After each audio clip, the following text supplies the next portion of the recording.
Muy bienvenidos nuevamente a un repaso más de la lección de Escuela Sabática. En esta ocasión vamos a estar estudiando la lección número 8, que pertenece al último trimestre del año 2023. El título de esta lección es Misión en favor de los necesitados.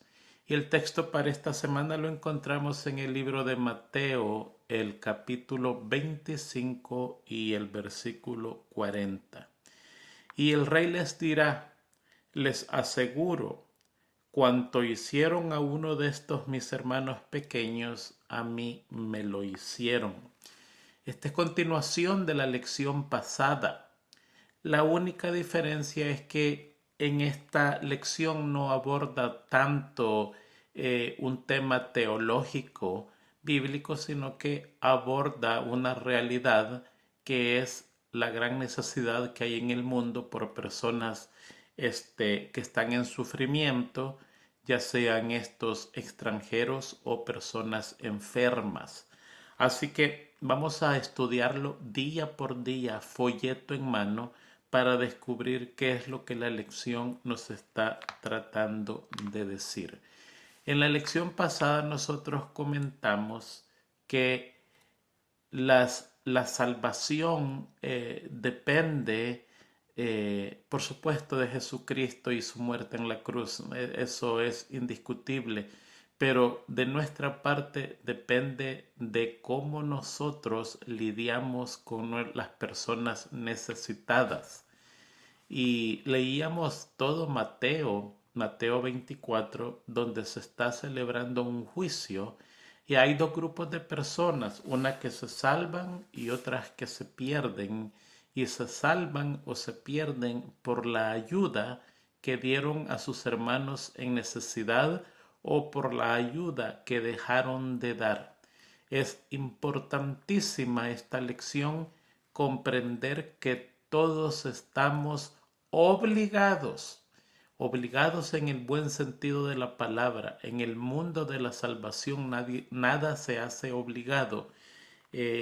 Todo tiene que nacer por amor, pero vamos a usar esa palabra. Todos estamos obligados a socorrer a nuestro prójimo de acuerdo a nuestras posibilidades y capacidades. Así que recuerde, tenga eso en mente. Y ahora está tocando el tema directamente de eso. Y por eso es que el versículo de memoria lo toma de Mateo 25:40, donde está en ese juicio y Jesucristo le está diciendo a un grupo, venid, benditos de mi Padre, heredad la mansión preparada para vosotros, porque yo tuve hambre y me diste de comer, tuve sed y me diste de beber, estuve enfermo y me visitaste, estuve desnudo y me vestiste, estuve en la cárcel y me fuiste a ver. Y al otro grupo le repite exactamente las mismas cosas, pero de una forma negativa. Apartados de mí, hacedores de maldad, malditos al fuego eterno, porque tuve hambre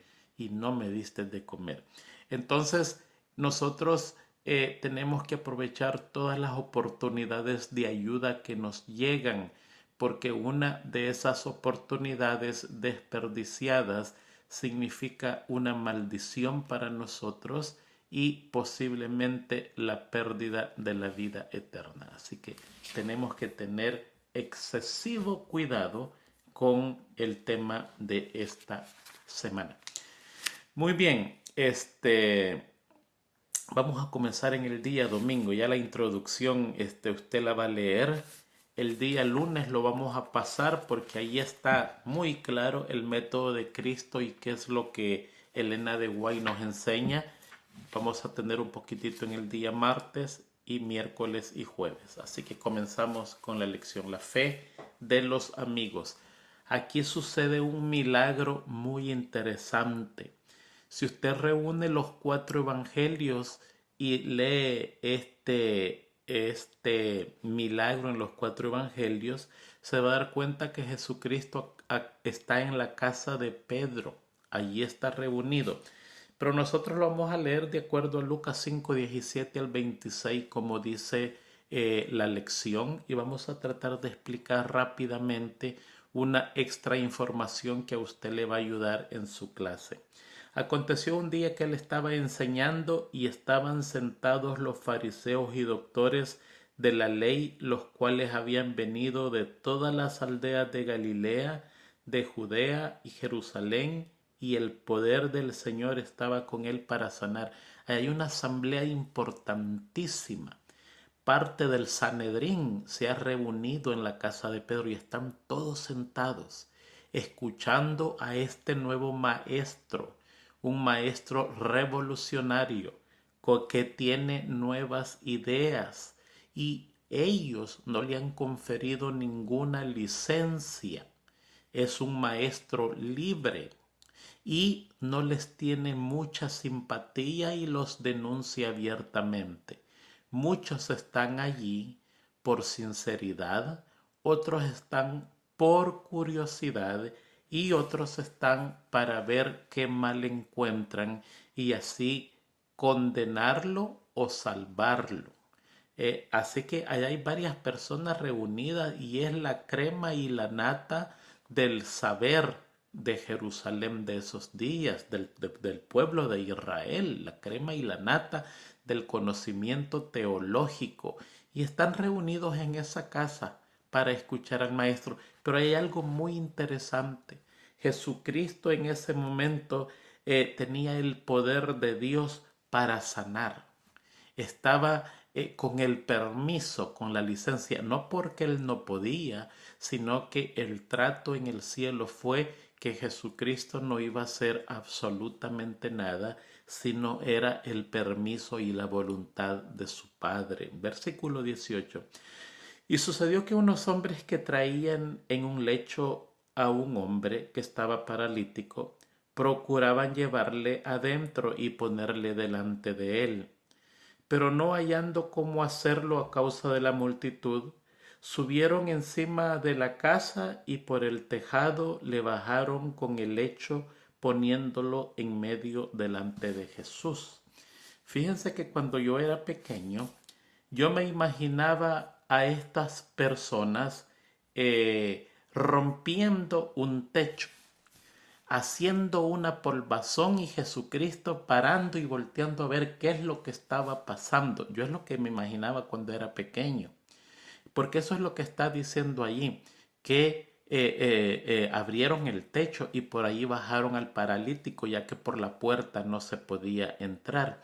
Déjeme explicarle un poquitito para que enderecemos nuestras mentes con este versículo. Dios ordenó a las ciudades de Israel que hicieran casas con techos planos. Esas casas tenían unas piedras arriba que se podían remover dependiendo de las estaciones del año. Un tipo de azulejo pesado, lo suficientemente fuerte para sostener personas, pero movibles. En el verano, estos azulejos se abrían y por ahí entraba la luz del sol y el aire fresco. Y en el invierno, que llovía y nevaba, se cerraban y la casa recibía calor. Estas casas estaban en línea recta, una detrás de otro, comenzando desde el centro de la ciudad hasta las orillas de la ciudad, apuntando por fila todas las puertas de la ciudad. Entonces la gente subía a las casas a orar, subía a comer, subía a jugar, subía arriba de las casas a platicar con sus vecinos y es más, podían caminar por esas casas hasta las puertas de las ciudades. Dios lo había diseñado así porque en un momento de emergencia la calle podía estar llena de personas y si estaba llena de personas huyendo, también se podía subir arriba de las casas y de entre todas las casas formaban una segunda calle en alto relieve donde las personas podían huir hasta las puertas de la ciudad. Allí en esos lugares se celebraba la fiesta de las cabañas, que era por el otoño. Mire, nosotros estamos experimentando un otoño. Si usted ve el fondo de allá, usted ve árboles rojos, amarillos, de todos los colores. Es un momento hermoso en el Polo Norte, aquí en el norte donde nosotros vivimos. Y en la fiesta de las cabañas Dios había dicho que había que celebrarla porque era la celebración de la última cosecha y la terminación del año.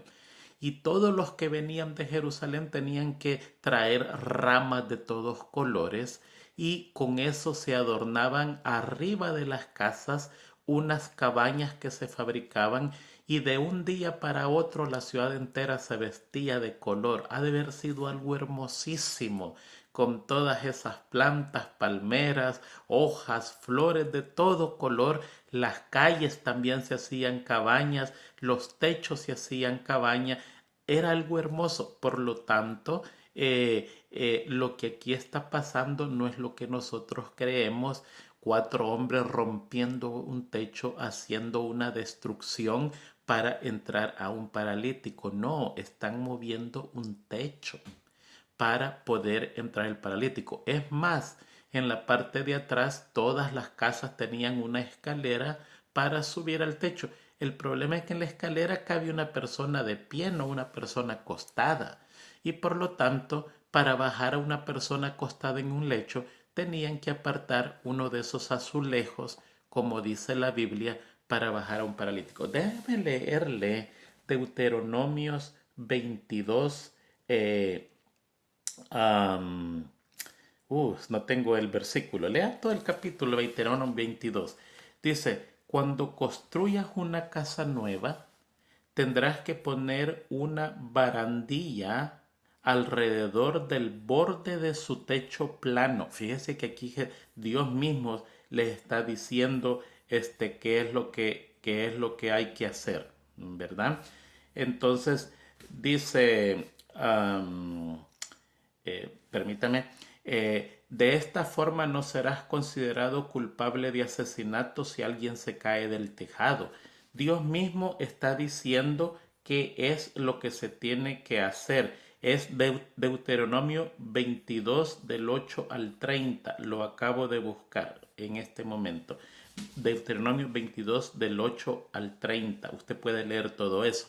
Dios no quería que nadie se cayera de una casa y toda persona era obligada a ponerle una baranda a las orillas de ese techo para que nadie cayera. Todo aquel que no lo hiciera se iba a culpar de asesinato. Era muy delicado con el Señor. Le voy a leer otro texto para que usted confirme lo que yo le estoy diciendo. Mateo 24:15. Por tanto, cuando veáis en el lugar santo la abominación desoladora de que habló el profeta Daniel, entonces los que estén en Judea huyan a los montes. El que esté en la azotea no descienda para tomar algo de su casa. Yo siempre decía, si la persona está arriba de la casa, ¿cómo que no va a descender si por ahí tiene que salir e irse? Pues no, no tenía que descender, sencillamente comenzar a caminar por la calle que estaba arriba de las casas, ir a la puerta de la ciudad y huir. Y aquí Mateo 24 está confirmando eso. La persona no tenía que bajar a su casa a recoger algo de valor. La orden que se da allí, que cuando vinieran los romanos, esto es para el año 70, el Señor Jesucristo lo da, cuando los romanos destruyeron totalmente a Jerusalén, toda persona que estuviera en la terraza no tenía que bajar, sino que continuar su camino por la calle de arriba de las casas.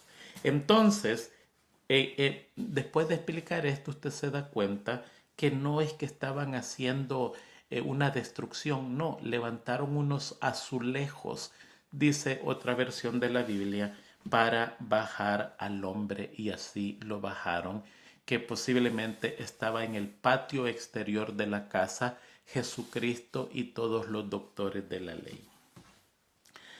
Versículo 20, al ver la fe de ellos les dijo, perdón, el 18, y sucedió que unos hombres que traían en un lecho a un hombre que estaba paralítico, procuraban llevar adentro y ponerle delante de él.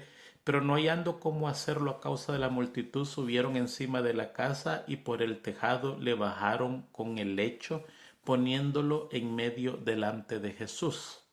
Al ver él la fe de ellos, le dijo: Hombre, tus pecados te son perdonados. Entonces los escribas y los fariseos comenzaron a cavilar diciendo: ¿Quién es este que habla blasfemias? Una de las blasfemias es perdonar pecados a un hombre. Nosotros no podemos perdonar pecados a ningún hombre. Podemos perdonar la falta, pero el pecado lo perdona Dios. Cuando usted comete un error, usted, antes de pedirle perdón a Dios, tiene que confesar la falta a la persona que le cometió ese error. Le voy a poner un ejemplo. Yo me robé ayer una gallina, la maté y me la comí en sopa el día de ahora. Y después de haberme la comido estoy arrepentido. Barriga llena, corazón contento. Y ahora digo yo, cometí un error. Y voy a orar donde el Señor y le digo: Señor, perdóname mi pecado. No, esa oración no es aceptada. Yo tengo que ir donde la hermana que le robé la gallina y decirle: niña Mari, hermana Mari, o quien sea, ¿se acuerda que yo anoche, se acuerda de una gallinita sarada, blanco y negro que usted tenía? Fíjese que yo me la comí, pero aquí le traigo 3 gallinas más y vengo a pedirle perdón por mi falta. La hermana lo va a perdonar y si no lo perdona es problema de ella, pero usted ya pidió perdón por su falta. Ahora va donde el Señor y le pide perdón por su pecado. Hay faltas, según el espíritu de profecía, que se hacen en público, que en público se tiene que pedir perdón. Hay faltas que se hacen en privado, que en privado se tienen que pedir perdón. Y hay faltas tan grotescas que van a hacer tanto daño confesarlas, que dice el espíritu de profecía que esas son las únicas faltas que no se confiesan al humano, porque el daño de la confesión va a ser peor que la ignorancia de éste. Así que si es una falta que usted puede confesarla y restituirla, hágalo. Si ha ofendido a alguien en público tiene que restituir, pedir perdón por la falta y por el pecado al Señor.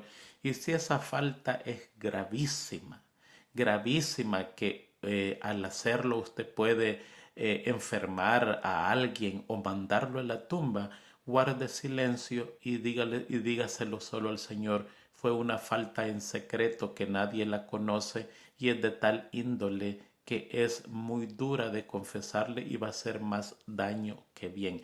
Pero tiene que tener cuidado de tener una conciencia limpia, porque usted puede engañar a su prójimo, pero no a Dios.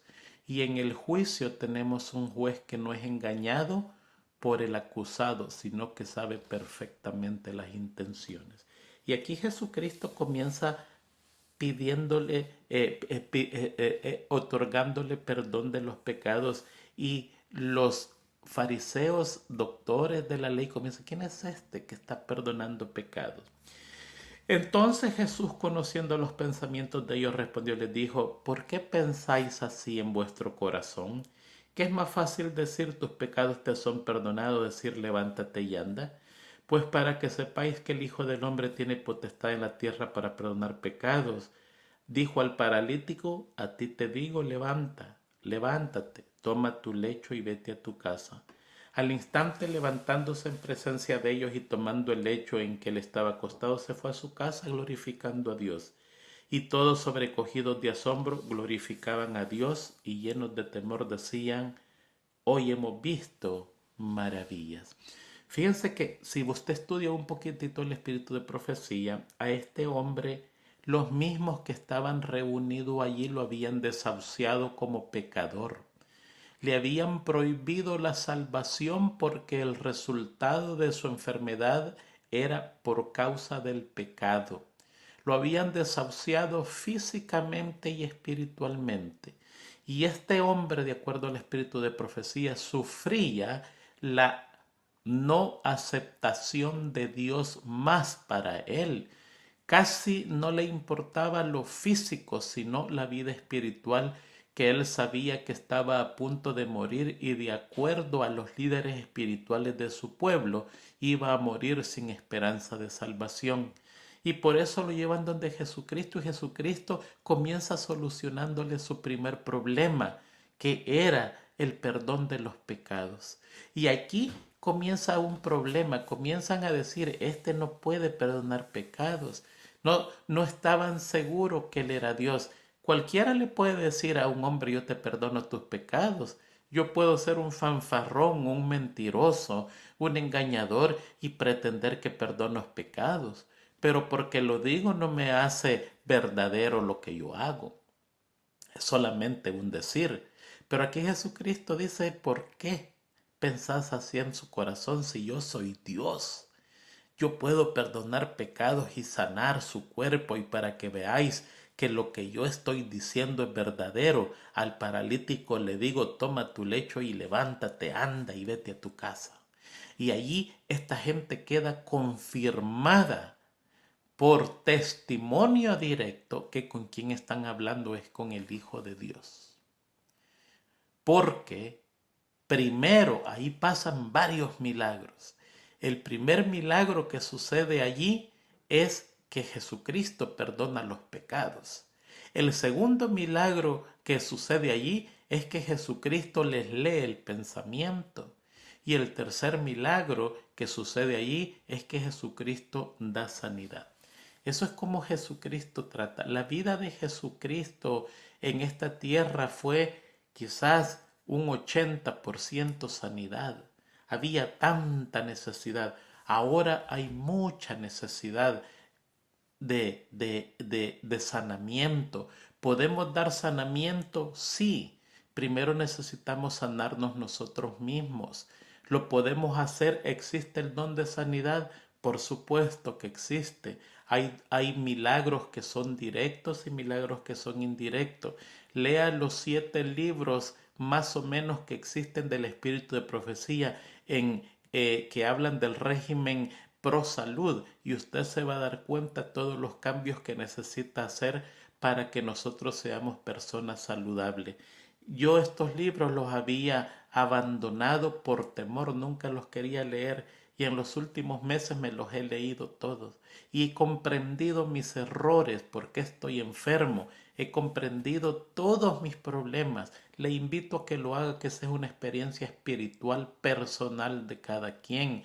No es solo comer bien, no, es saber cómo trabaja la mente, cómo trabaja la espiritualidad, cómo trabaja la religión, cómo trabajan las emociones, cómo trabaja la voluntad, cómo trabaja el carácter, cómo trabaja la fe y la santidad para tener un régimen pro salud correcto. Hace 7 semanas yo estaba gravísimo, pesaba 260 libras y tenía una presión arterial elevadísima, prediabético. 7 semanas más tarde yo estoy pesando 225 libras. Mi presión arterial ha bajado totalmente. Estoy ya pronto a terminar con una pastilla que es la que me hacía engordar. Salí de la línea de diabetes. ¿Por qué? Bueno, por varias cosas. Porque en el gran tesoro que nosotros tenemos pro salud, ahí ha dejado Jesucristo para nosotros la clave y la fórmula para ser personas saludables. Hay salud para nosotros, sí, hay bálsamo en Galaad. En nuestra iglesia hay sanación. Por favor, vaya y recurra a eso, porque aunque Jesucristo no está, ha dejado cómo sanarnos. Testimonio vivo de eso soy yo, y voy a la mitad de mi proceso, un nuevo sistema de vida. Algún día va a llegar cuando yo me reporte a usted que estoy pesando 190 libras. Llegará. Creo en el Señor y así va a ser. Hay bálsamo en Galaad. Él ha dejado cómo hacerlo. Lo que pasa es que en nuestra ignorancia, en nuestra decadencia y haraganería espiritual, no queremos leer, no queremos ir donde está la medicina, y podemos ayudarnos nosotros mismos y podemos ayudar a otros. cómo hizo el Señor mucho de su trabajo por medio de la sanación y nosotros lo podemos hacer. Por lo tanto, estamos obligados a tener un régimen pro salud y aplicarlo al mensaje del tercer ángel, que es una preeminencia en estos días. Vamos a pasar al día lunes, solo el método de Cristo. Aquí el espíritu de profecía a través de la hermana Elena de White da 5 pasos cómo acercarse a la persona y ayudarla. No lo vamos a detener en eso porque usted lo puede leer. Tenemos que relacionarlos con las personas, ese es el primer paso. El segundo paso, tenemos que mostrar compasión. El tercer paso es atender a sus necesidades. Ahí es donde fallamos como iglesia y como miembros de iglesia. Nos relacionamos con la persona, la llevamos a la iglesia, le tenemos compasión, pero no atendemos sus necesidades. Yo he estado en iglesias donde se hacen una campaña y llegan y se ofrecen canastas básicas de alimentación y se mantiene a la persona toda la noche allí hasta el último momento para darle unos cuantos granos y un pedazo de pan.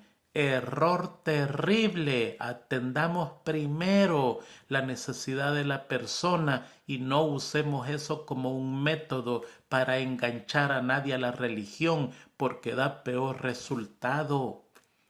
No seamos sabios, por favor. Se atiende primero la necesidad de la persona. ¿Cuántas veces nosotros hemos ayudado a personas sin saber quiénes son y sin importar si van a venir a la iglesia o no? Pero la semilla se sembró.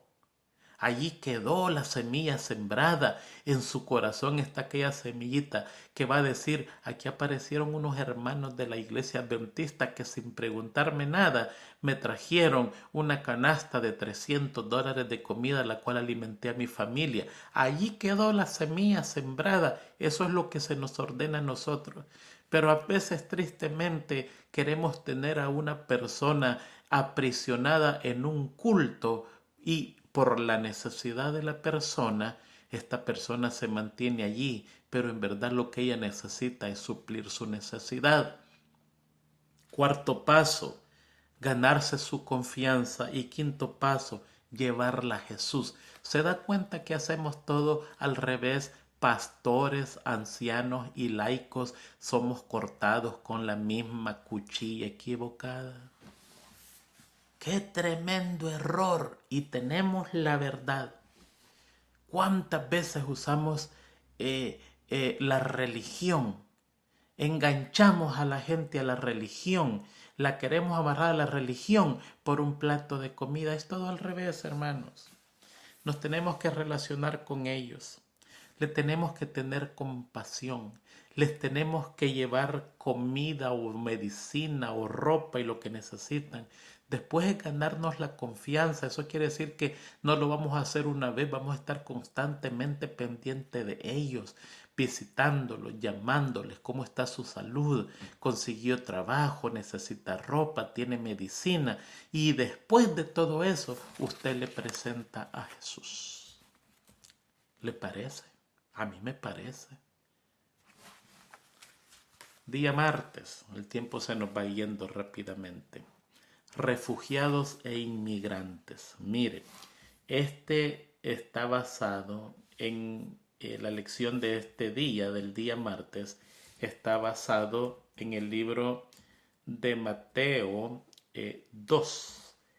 Solo son 2 versículos y los vamos a leer. Allí aparece un ángel anunciando que tienen que huir a José y María con el niño Jesús. Y dice el versículo 13 y 14, después que partieron ellos, he aquí un ángel del Señor, después que partieron los magos de Oriente que le dejaron riquezas, estos son extranjeros, que vinieron a ver a Jesús.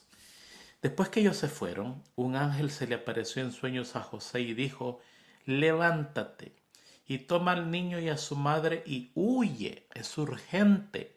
No es mañana, no es más tarde, no es la otra semana, es en este mismo momento que vas a levantar a tu esposa y a tu niño y vas a salir huyendo. Y vete para Egipto y permanece allá hasta que yo te diga, porque acontecerá que Herodes buscará al niño para matarlo. Y él despertando tomó de noche al niño y a su madre y se fue a Egipto y estuvo allá hasta la muerte de Herodes, para que se cumpliese lo que dijo el Señor por medio del profeta, cuando dijo, he aquí, de Egipto llamé a mi hijo. Fíjense que si usted busca alguna más información de este párrafo o de esta historia, no la va a, no la va a encontrar. Y ese fue el profeta Oseas. Oseas 11, más precisamente, del 1 al 4. Y dice de la siguiente manera, cuando Israel era niño yo lo amé, y de Egipto llamé a mi hijo. ¿Qué cosa más hermosa? El espíritu de profecía guarda silencio sobre esto, casi no dice mucho. La Biblia, más silencio todavía.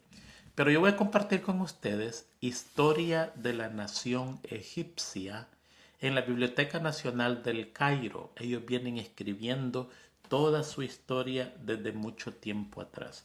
Por favor, no me vaya a llamar de hermano Tony, ¿de dónde dice el espíritu de profecía? No, no, no.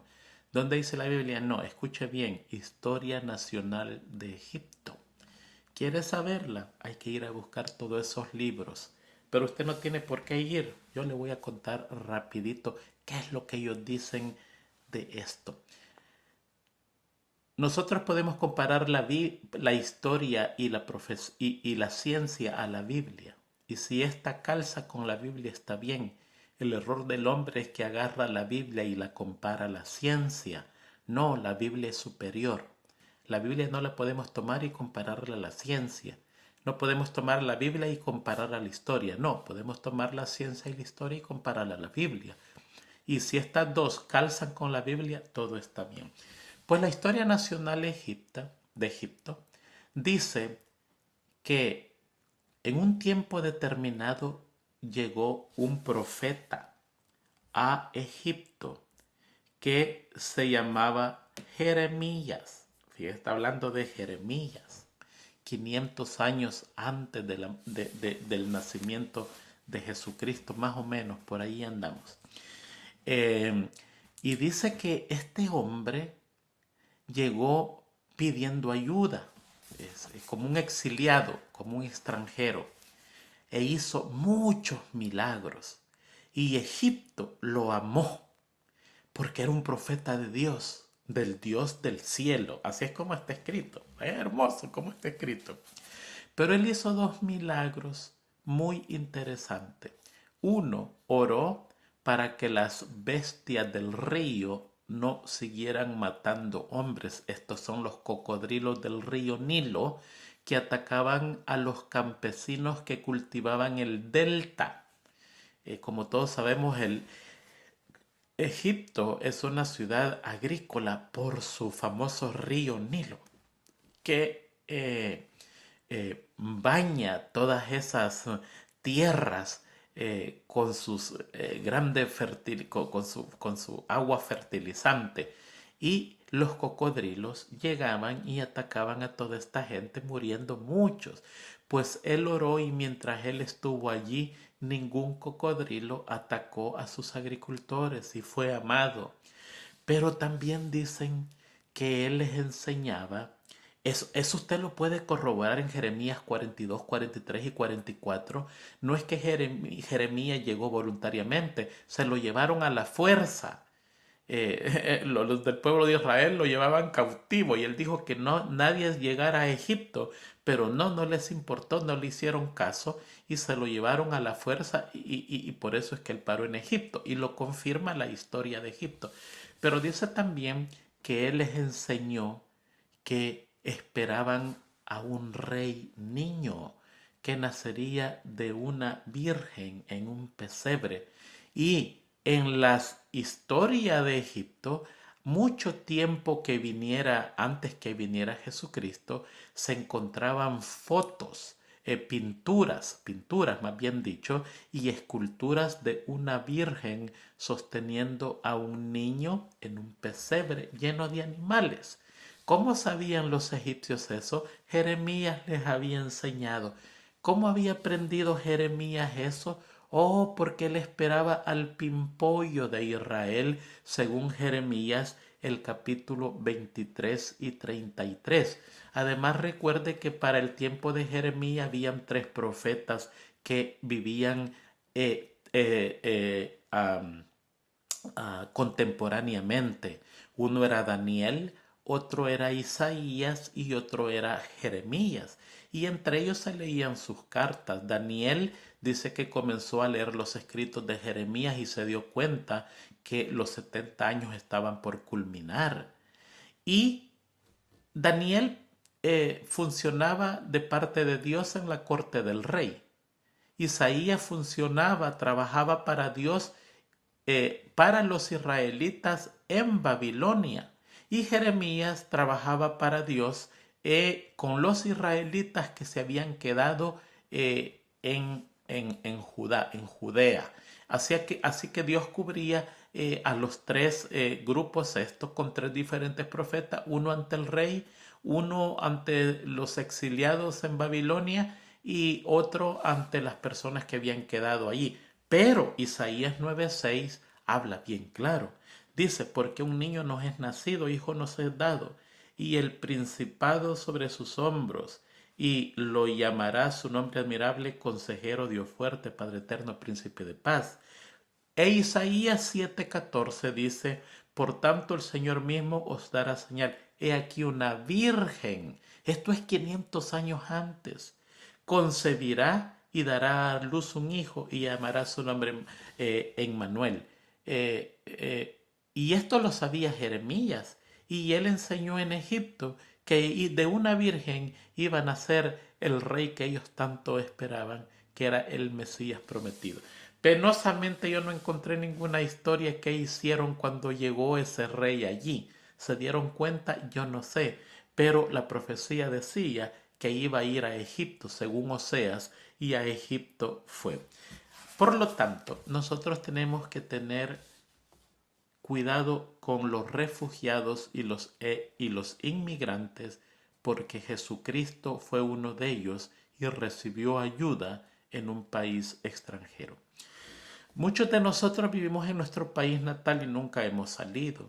Otros sí hemos salido y sabemos lo que es vivir fuera del país. Yo a los 17 años nunca pensaba salir de mi país natal, que era El Salvador, y en 2 semanas estaba fuera del país viviendo otro lugar. Ni siquiera se me había ocurrido por la mente.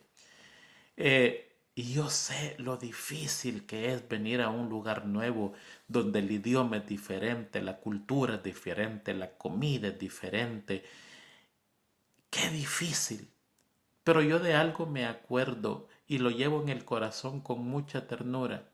Había un primo que me regalaba dinero. Era el único. Tenía una familia grande, pero a veces con la familia usted no necesita enemigos, ahí los tiene todos, nadie se apiada de usted. Yo sé que hay familias diferentes, no lo van a tomar mal, ¿no es cierto? ¿No? Y yo en mi gran necesidad era un jovencito, no tenía experiencia, era un estudiante, no sabía hacer nada, no sabía qué hacer. Lejos de mis padres, abandonado totalmente, un fracaso total. Este primo constantemente me regalaba dinero. Y en ese momento yo lo apreciaba, pero no como lo aprecio ahora. Y ahora como gratitud a eso, cada vez que yo me encuentro con una persona que recién acaba de venir, yo tengo una porción de dinero fuertecita destinada a esta persona para que sobreviva. Y muchas veces ni gracias le dicen a uno porque no entienden, se quedan cortas, pero en el futuro lo van a entender. Nosotros estamos obligados. ¿Sabe cuál es lo triste de esto? Que muchas personas en todos los ámbitos, incluyendo los religiosos, pensamos de la siguiente manera: bueno, yo vine a este país, a mí me costó, yo sufrí, ahora le toca a él sufrir eso hasta que aprenda de este país. Muy errado, hermano, eso no trabaja así. Yo vine a este país, sufrí. Los primeros 2 años sufrí como un esclavo. Y por ese sufrimiento que yo tuve, cuando viene una persona extranjera, una persona que no sé, no importa de qué país venga, aquí en Estados Unidos hay de todas las naciones, yo trato de ayudarle económicamente para que él sienta ese alivio. Posiblemente necesita comida, ropa, alimento. Estamos obligados a hacerlo con los refugiados y los inmigrantes. Muy bien. Ayudar a los que sufren, día miércoles, está basado en Lucas 4:18, donde dice: el Espíritu del Señor está sobre mí, por cuanto me ungió para dar buenas nuevas a los pobres, me envió a sanar a los quebrantados de corazón, a pregonar a los cautivos libertad, a los ciegos vista y dar libertad a los oprimidos. Dios perdón, nos llama a satisfacer las necesidades de aquellos que están en problemas. No importa quiénes son ellos. No importa si no son de nuestro país. Usualmente tenemos una tendencia a discriminar a los que no son de nuestro propio país. Usualmente cuando vemos refugiados de otro país en el nuestro, tenemos la tendencia a menospreciarlos, a tratarlos mal, a ofenderlos. ¿Por qué están allí? Están destruyendo nuestra patria, están comiendo de lo que nosotros tenemos. Váyanse, por favor. Y eso no es el Evangelio de Jesucristo.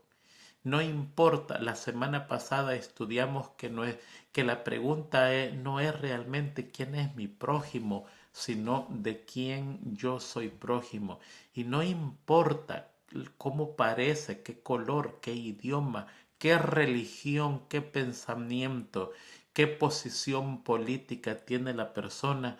Toda persona que necesita ayuda, yo soy el prójimo para esa persona. Estoy supuestamente a ayudarle en todo lo que necesita de acuerdo a nuestra capacidad. Y eso fue realmente lo que hizo Jesús cuando vino a esta tierra.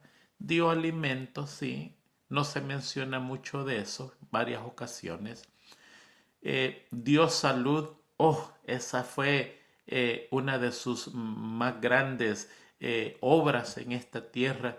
Dio palabras de vida, vino a salvar lo que se había perdido, dio palabras de consuelo, tiene una lista grande con mujeres especialmente a quienes fue y ayudó especialmente. El espíritu de profecía dice que cuando Jesucristo veía a una mujer en aprietos, se recordaba de su propia madre y su corazón se le enternecía y ayudaba a aquella mujer. Muchos ejemplos tenemos en la Biblia: la mujer sirofenicia, que fue lejísimos a salvar a su hija que era endemoniada, el hijo de la viuda de Naín, María, la mujer con flujo, la mujer encorvada que habla Lucas. Tenemos como 18 casos, 20 casos que habla la Biblia de la intervención directa de Jesucristo sobre las mujeres necesitadas. El tercer diezmo que habla la Biblia es para los pobres, especialmente las viudas, los huérfanos y los extranjeros. Eso es 3 diezmos que se tenían que dar en el pueblo de Israel y Dios lo dejó. El primero era para todos los sacerdotes y los levitas. El segundo diezmo era para las fiestas. todo judío tenía que ir a la capital a celebrar las fiestas, el día del Pentecostés, el día de expiación, la fiesta de las cabañas, todo eso. Y ese diezmo lo tenía que usar en esa fiesta, llegar como rico, darse la vida, comer, beber, invitar a levita, invitar a sus amigos, a sus trabajadores, a sus parientes, llegar a derrochar ese dinero allí para que la Biblia dice para que te deleites en las ganancias que Dios te dio. No te vayas a gastar ese dinero en cualquier lugar, te lo gastarás donde yo diga, donde sea la fiesta. Y el tercer diezmo era para dar a los pobres. Se guardaba todo el diezmo de ese año y con ese diezmo se suplía la necesidad de tres personajes importantes que los menciona en varias partes de la Biblia, como es el extranjero, el huérfano, la viuda, sin dejar atrás al levita y los sacerdotes, pero ese diezmo se repartía. Fíjense que la lección de maestros que yo estoy leyendo, que es la de maestros, en la aplicación para la vida hace una pregunta bien tentadora y ya que ellos lo hacen, lo vamos a contestar. Dice, cuando los necesitados, como la viuda pobre, se fijan en ti o en tu iglesia, ¿puedes ver la encarnación de Jesucristo y la curación y la ayuda integrales que Él imparte por medio de su iglesia? La respuesta es un rotundo no. No se ve, porque la iglesia no sirve para ayudar como institución. Y muchos de nosotros no servimos para ayudar como individuos. Mire, déjeme explayarme un poquitito porque esto es importantísimo. La iglesia tiene cierto organismo, por ejemplo, antes se llamaba OFASA y ahora se llama ADRA, que está supuesto a ayudar a los necesitados en todas partes del mundo y tener grandes fondos para hacer eso, pero no lo hacen. Como institución fracasan. No solamente en eso, sino que en un montón de cosas fracasan como institución. Y si no les gusta, no hagan la pregunta, por favor, porque aquí hay una pregunta que se la he leído de la cartilla y hay muchos que se van a molestar, pero aquí está haciendo la pregunta, yo se la voy a contestar. Esto es como institución. Se colecta dinero y cuando hay grandes necesidades aparecen con letreros y pancartas y haciendo bulla para entregar un sándwich a una persona y una bebida. Eso no, hermanos, no es eso. La iglesia ha perdido la brújula. Usa el dinero para otras cosas. No lo usa para lo que tiene que ser y por eso es que muchas veces el evangelio se estanca. Ya basta con la institución. Hace mal. Vemos aquí, puedes ver la encarnación de Jesucristo y la curación y la ayuda integrales que Él imparte por medio de su iglesia. No, un rotundo no. La podemos ver en individuos, en algunos, contados con los dedos de la mano. ¿Sabe cuál es uno de los problemas más grandes de nuestra iglesia? Que oramos y oramos por una persona necesitada y la mandamos con las manos vacías para su casa. Hay gente que llega pidiendo ayuda. Tiene hambre. Está enferma. Necesita medicina. Y nosotros decimos, venga, vamos a orar. Hay que traer el pastor, hay que traer el anciano. Pastor, necesita ayuda. Sí, vamos a orar. Y una buena oración y un abrazo, un apretón de mano, Dios le va a proveer su necesidad. Mentiras. Somos nosotros las manos de Dios. Somos nosotros los pies de Dios. Somos nosotros los ojos de Dios. Para eso nos tiene Dios a nosotros. Para eso nos llamó a su luz admirable. Para eso nos dio bendiciones. Para eso nos dio promesas. nos dio esperanza, nos dio gozo, para que cuando una persona venga a la iglesia, sin importar por qué viene, si es culpa o no, culpa de ellos, o si es inocente, a nosotros nadie no nos importa, no nos tenemos que poner a juzgar por qué está pidiendo. Cuénteme esa historia para ver si usted califica o cualifica para una ayuda de la iglesia. Ese no es su negocio es darle a la persona sin estar preguntando mucho.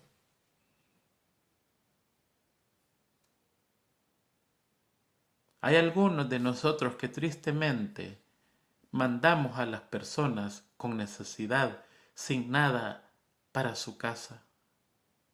A los que hacemos eso, estamos puestos en el día del juicio a la mano izquierda. Malditos. Al fuego eterno, porque tuve hambre y no me diste de comer. Tuve sed y no me diste ni siquiera un vaso de agua. Tuve desnudo y no me regalaste ropa. Estuve enfermo y no me diste medicina. Estuve en la cárcel y no me fuiste a ver. No los conozco. Fuera de acá. No los conozco.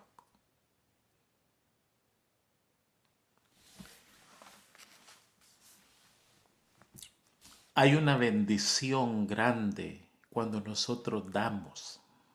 Se los digo por experiencia. Y mire, hermanos, yo le puedo contar historia tras historia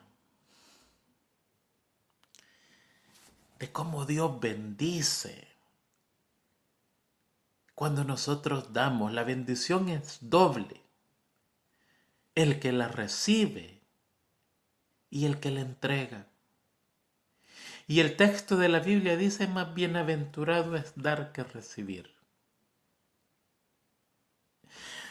Y es una gran verdad. El problema es que no lo experimentamos como individuos. No queremos, somos miserables. Somos tacaños. No tenemos fe. Si le doy esto, me quedo yo sin comida. ¿Qué voy a hacer? Pues quédese sin comida. Y usted va a ver que nadie se queda sin comida. Y si no, recuerde el caso de la viuda de Sarepta. Aparece Elías. Y le dice: ¿qué tienes? Pues nada, solo un poco de harina y un poco de aceite. Para cocinarlo, hacer un pan, comérmelo mi hijo y yo y morirnos. La sequía era terrible.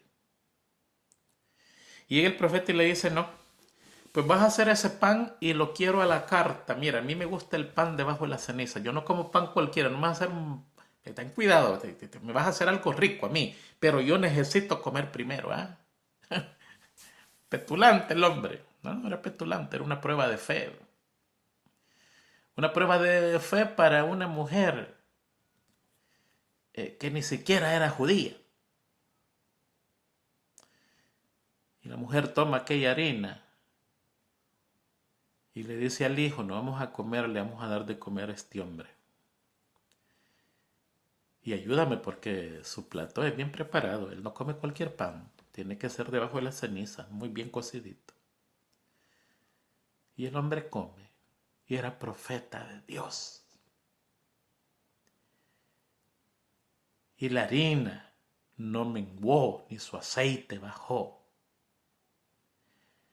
Y regalaba. Le regaló a su familia, a sus amigos, a la colonia.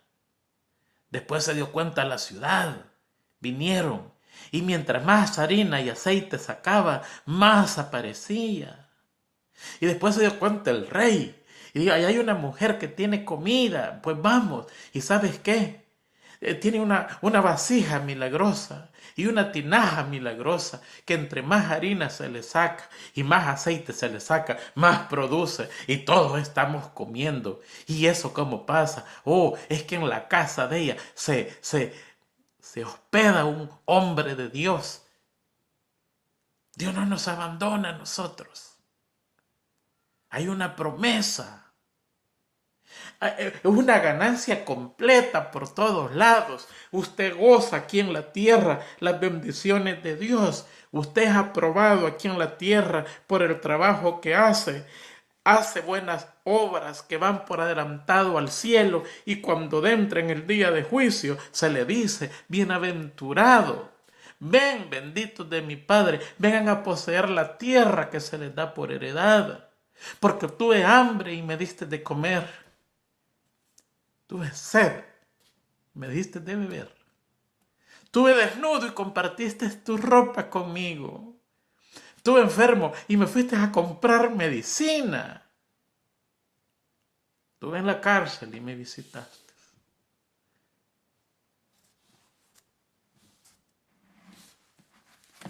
El día jueves termina con un texto maravilloso. Juan 15:13. Nadie tiene mayor amor que este, que uno dé su vida por sus amigos. Amigos, es lo que Jesucristo hizo. Dio su vida por mí, pecador, sin esperanza, necesitado, ya para morir. Eso es lo que el buen samaritano hizo.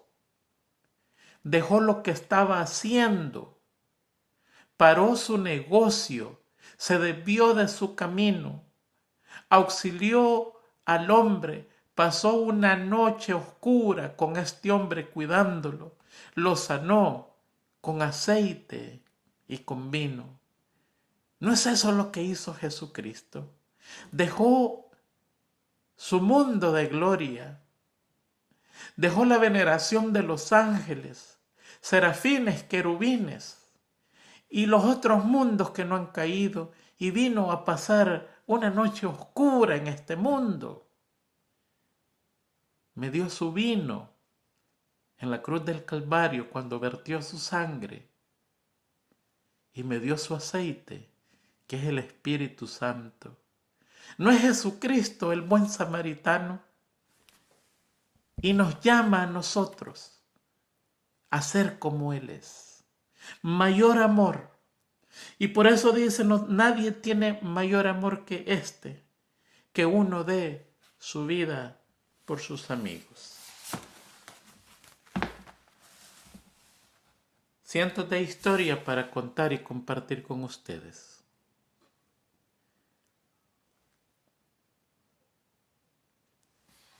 El tiempo no alcanzaría.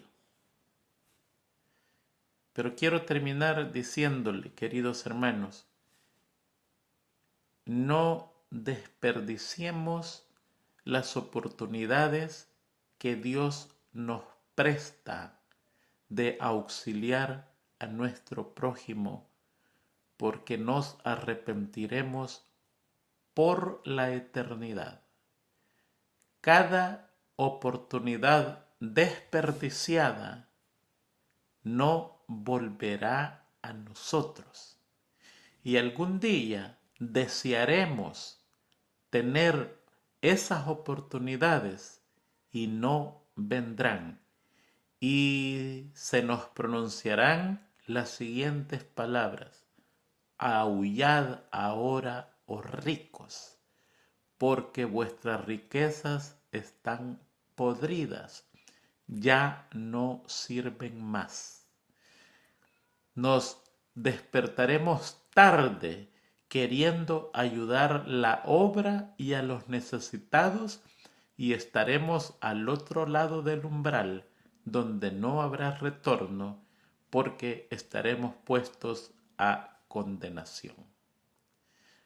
Toda oportunidad que tenemos, no la desperdiciemos. Que Dios le bendiga, que Dios le ayude. Feliz semana a todos ustedes. Y gracias por sus oraciones. Gracias por sus palabras. A veces Dios usa mucho de ustedes con mensajes específicos para mí. A veces cuando yo estoy posiblemente en el momento más difícil de mi vida, aparecen mensajes que son mensajes enviados por Dios a mí por algunos de ustedes. ¿Saben cuánto les agradezco eso? Ya casi estoy al otro lado, estoy en el proceso y alabo al Señor por eso. Y ese mismo gozo que Él puso en mí, ese es el que trato de impartir y compartir con mis amados necesitados, no importa en qué parte del mundo están. Y les damos seguimientos hasta que también los logramos pasar al otro lado. Que Dios tenga misericordia de nosotros, que Dios nos ayude y que un día, no muy tarde, podamos escuchar las palabras de Dios. Venid, benditos de mi Padre, heredad la tierra que está preparada para vosotros, porque yo tuve hambre y me diste de comer, y tuve sed y me diste de beber, y desnudo y me diste ropa, y tuve enfermo y me diste medicina, y estuve en la cárcel y me visitaste. Que Dios les bendiga a cada uno de ustedes.